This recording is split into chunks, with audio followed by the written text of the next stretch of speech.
దేవుని పరిశుద్ధమైన నామమునకు మహిమ కలుగును గాక. వీక్షిస్తున్న మీ అందరికీ మన ప్రభువైన యేసుక్రీస్తు నామములో శుభాభివందనాలు తెలియజేస్తున్నాను. ఈరోజు మన దేవుని వాగ్దానం నిర్గమకాండము 3వ అధ్యాయము 12వ వచనం. నిశ్చయముగా నేను నీకు తోడై ఉందును. ప్రియమైన దేవుని బిడ్డలారా, ఇశ్రాయేలు ప్రజల యొక్క రోదన,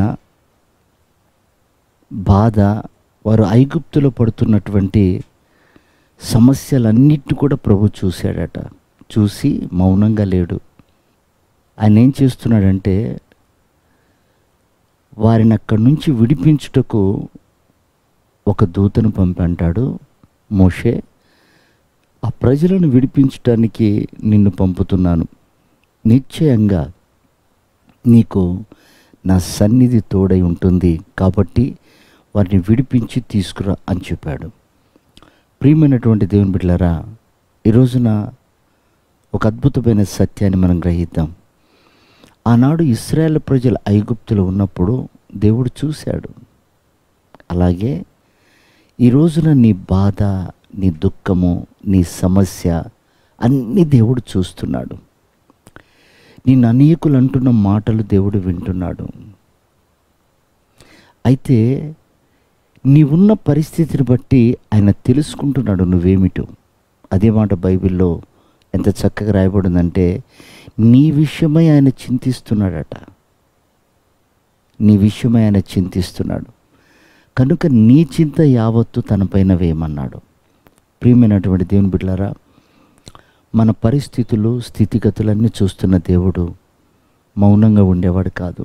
ఆయన విడిపించుటకు సిద్ధంగా ఉన్నాడు.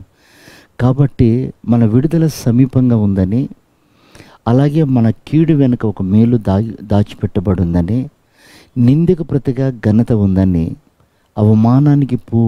అవమానానికి ప్రతిగా పూమాల ఉందని మనం మర్చిపోకూడదు.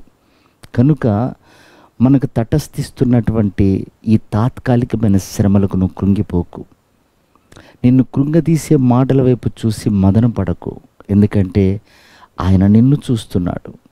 ఐగుప్తుల ప్రజలను చూశాడు, విడిపించాడు. అలాగే అరణ్యంలో హాగర్ను చూశాడు. ఆమె దాహాన్ని తీర్చాడు, ఆమె కన్నీటిని తుడిచాడు. చెట్టు కింద ఉన్నటువంటి నతానీయులను చూసి నువ్వు నిజమైన ఇశ్రాయేలుడివి అన్నాడు.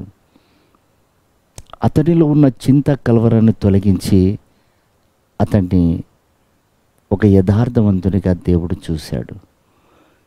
చుట్టుపక్కల ఉన్నటువంటి ఆదామును చూశాడు. అతడికి కచ్చడములను కుట్టించి ఇచ్చాడు.